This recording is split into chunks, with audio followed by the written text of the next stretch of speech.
Baby, hey, hey. A recurring dream prompted Joseph Shabalala to start Ladysmith Black Mambazo in the early 1960s.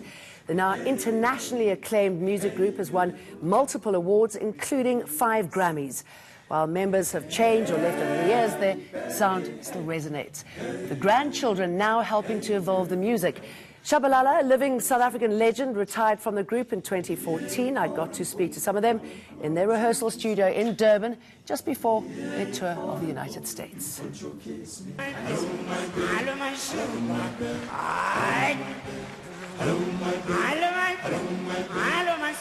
I feel incredibly flattered to be sitting here with 2 founding members in this room where you rehearse and make some of your incredible music, looking at those pictures.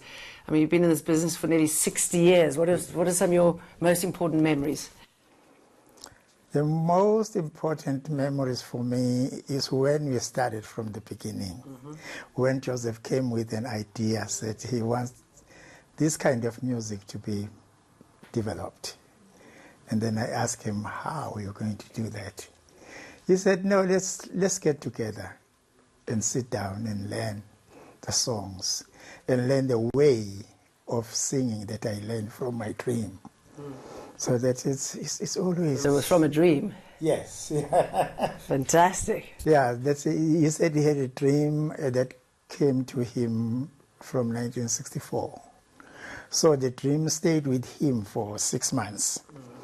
Just imagine every night when you go to sleep, you dream the same song every night until those people appeared to him to show him how to put the dancing with the music just to help us with the rhythm because we don't use any instrument. And describe your sound more and how you were able to cultivate the sound. Takes a long time to practice, but Joseph has an ear of the music because from the dream that he had, when you are not singing as supposed to be, he hears that no, you are not singing the same way, because even himself he had that on the dream, but that dream came to him and then he was always referring to the dream, and he knows when you are not singing like those people who were singing that. So he encouraged us to be patient and listen to him. That's what we did. That's why we... And your beautiful sound and vocals and your incredibly high energy movements. I mean, how's that these days? Are you still as energetic as before? Or does it get a little bit harder? You know, the energy is more than before now because we have young members in the group. And then when they create the movements, so they create with their, enthusiastic. So for us as an older people, so we have to follow suit. Yeah. So it's kind of challenging. We have to keep up. But anyway, so I'm very happy because I think Ladysmith Black Mambazo is growing. You become successful through hard work. Yeah. Now, I mean, obviously, when you started, it was during the dark days of apartheid. I mean, what are your memories of that during that time, and how do you think you were able to be successful within the borders still? The challenge that we had at that time, it was traveling, because when we were stopped by the police, they used to ask us, where are you going? Do you have a permission to be here? What are you doing? But something that Joseph always did, which it looks a little silly, but it worked all the time. Instead of explaining what we are doing and where are we going, he just start the song and sing for them. Okay, and you've obviously done incredibly well. You've got 5 Grammys. I mean, it's just quite extraordinary. And tell us a little bit about your collaborations. You've worked with Michael Jackson. You've worked with Dolly Parton. She must have been quite a character. Who's been your most interesting collaboration? I'm sure everyone has a little bit different to offer. Yeah, mine is, I think because he was the first one, Paul Simon. And then he introduced us to many artists, and then they wanted to collaborate with us, as you said, Dolly Parton, Michael Jackson, Stevie Wonder, all of them.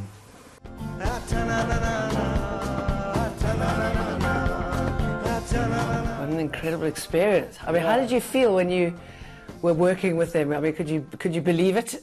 Yeah, in fact, we didn't believe it at first time, because we know we're singing Zulu music called the Sikatamela, and they sing the different music. But when we come together and doing it, it's fine. It's coming together, and then we started to believe it. Oh, this thing is working. So we allow everyone who wants to collaborate with us. The picture behind you, I mean, you're with Paul Simon there. Tell us about when you performed with him in, was it Washington, D.C.? On his Graceland tour. How was that? Let me see this one. Whose place is this? This one looks like it's, we might, but it's not at Saturday Night Live. Maybe. In New York. It should, yeah, it looks like it. In 1986, yeah. And how was it performing with him? It was amazing. We started in the studio when we were recording. It was a quite experience to sing with someone that will sing the different kind of music with you. And then, because after you send the demo, so we worked around the idea of the song, Homeless. And then when we went to the studio, we tried to record the song. So it was our producer from here in South Africa, and then so he was there. Everyone was very excited, trying to help. But the song didn't work out well, because we have to sing and then also try to have a space, you know, for Paul Simon to sing. Yes. So he cannot sing what we sing, so he have to sing something else. So it was a great challenge. I remember that. But after we mastering that, the following year, before the album was released, so I think that was our first performance when we were in New York performing for the Saturday Night Live. Well, I mean, you certainly have set the bar high, haven't you, with people to reach success. You've got to work hard, as you say, and be disciplined. How is Mr. Shabalala? Mr. Shabalala, he's fine. It's just that he's retired now. He's staying home. It's okay.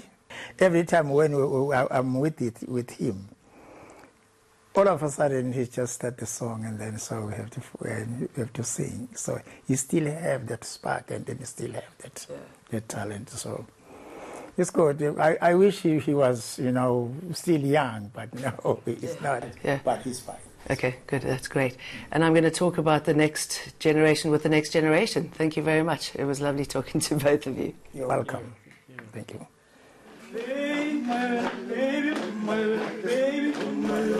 I'm with Joseph Shabalala's sons. Hi, nice to meet you.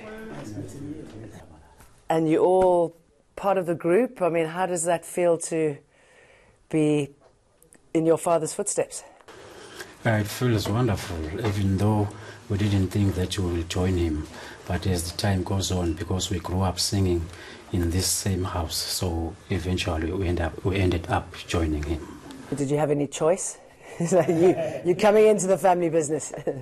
We had a lot of choices. We went to school, but because we always, my father was always teaching us to sing, waking us up in the morning when he has a song.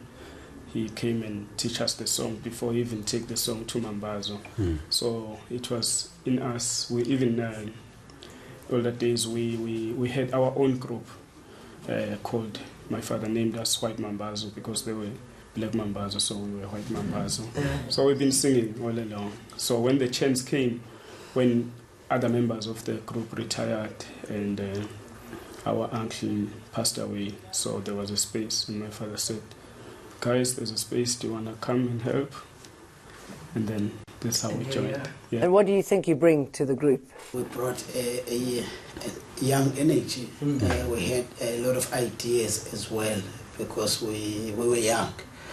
A lot of power because they were already like old, but they were also like very hurt because, as my brother was saying, my uncle passed away and the other two members retired, so they were not ready about that. So we even brought the hope to them. That's what they were telling us, that we brought the hope because they thought, okay, now maybe it's our time, we should just retire. But when we came in, and then they revived. And what do you see as the future for the group? I mean, where are you going to ultimately end up?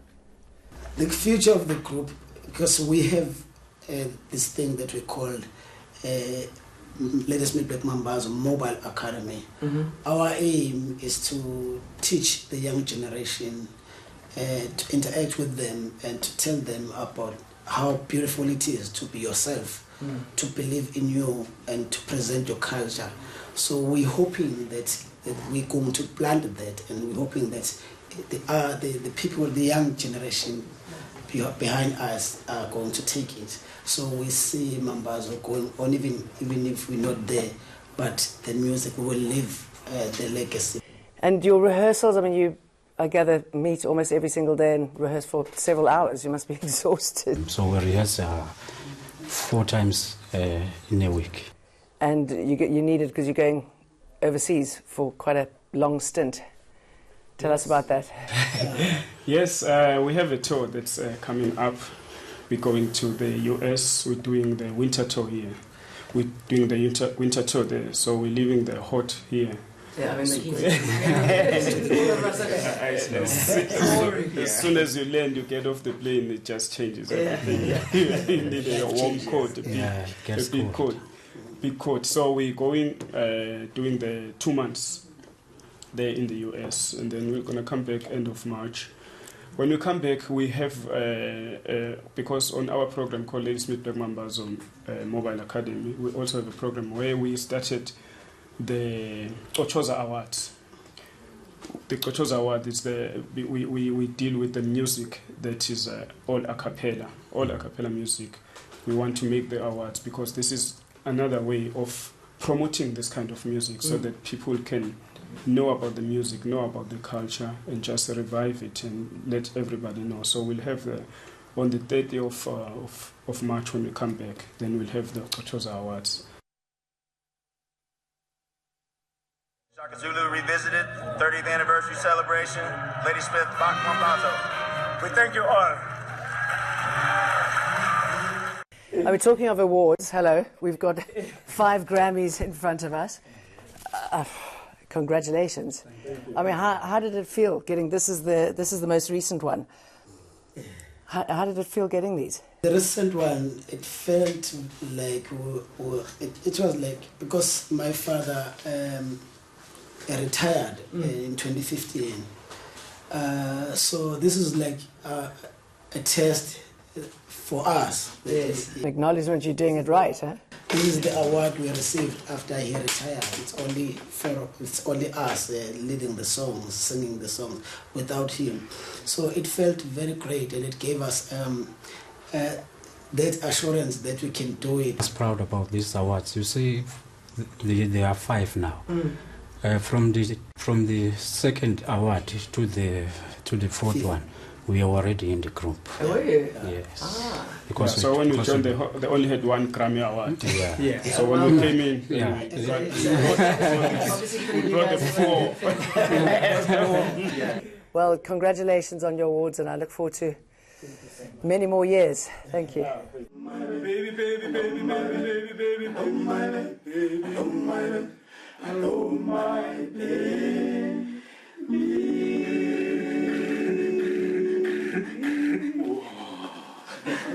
Azange ndimbono fana nawe, azange ndimbono fana nawe.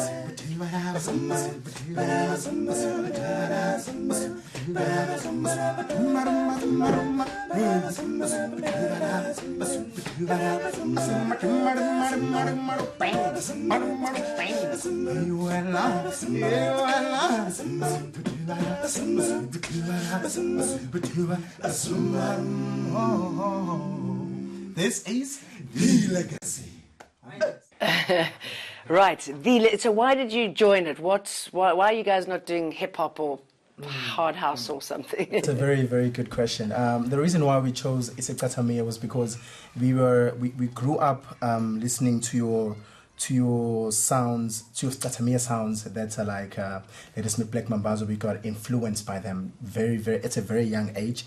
But at that time we were like, nah, but we're not gonna do Tatamiya because Tatamiya is a bit for like older people. Yeah. And then we're like, as time went by, we're like, you know what, we can actually take this sound and make it sound more cooler, more vibrant, you know, that it can actually talk from the youngest to the oldest person, you know, because we actually get comments that are like, you know what, guys, I actually listen to Tatamiya now because of the legacy. We're like, wow, even the younger generation, they come to us, they listen to it because of the legacy. So we took all of that and then we said it's going to be called contemporary Tatamiya now because it's infused with a lot of genres. As my brother has alluded that we are influenced, we're inspired by Ladysmith Black Mambazo, which are the legends in the South African music and as well as Africa as well. Most definitely. We are so inspired by them. We are so encouraged by them. I mean, what's your relationship with them? Do they guide you?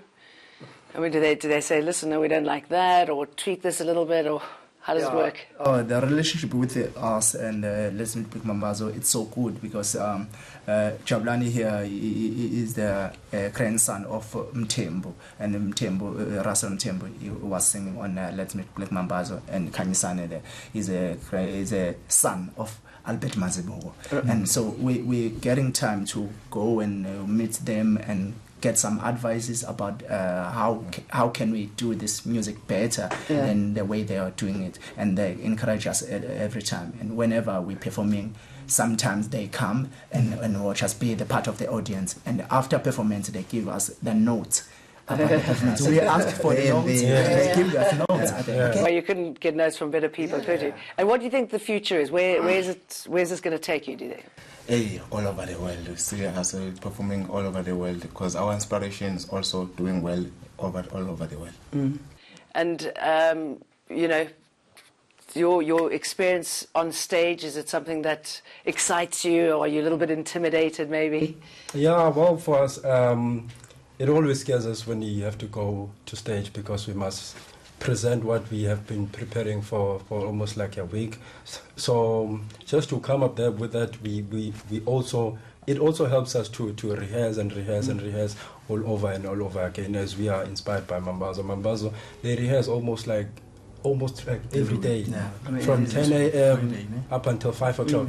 And how important is this sort of music, do you think, for South Africa and keeping the music industry here alive?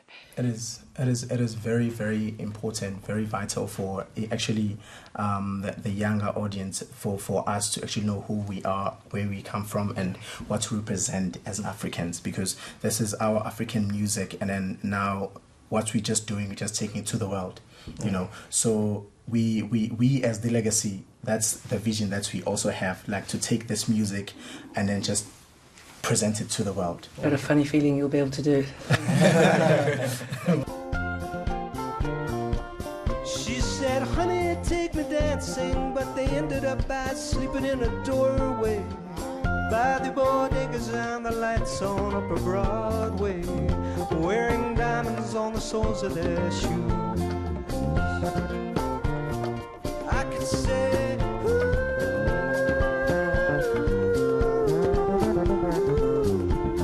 and everybody here would know what I was talking about. I mean, everybody here knows just what I'm talking about. Talking about diamonds on the soles of your shoes. Diamonds there.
What a collaboration. That's our show tonight. I'm back at 9 with the news. The weather is next, and then Checkpoint looks at the struggles of disabled children and their parents to access education.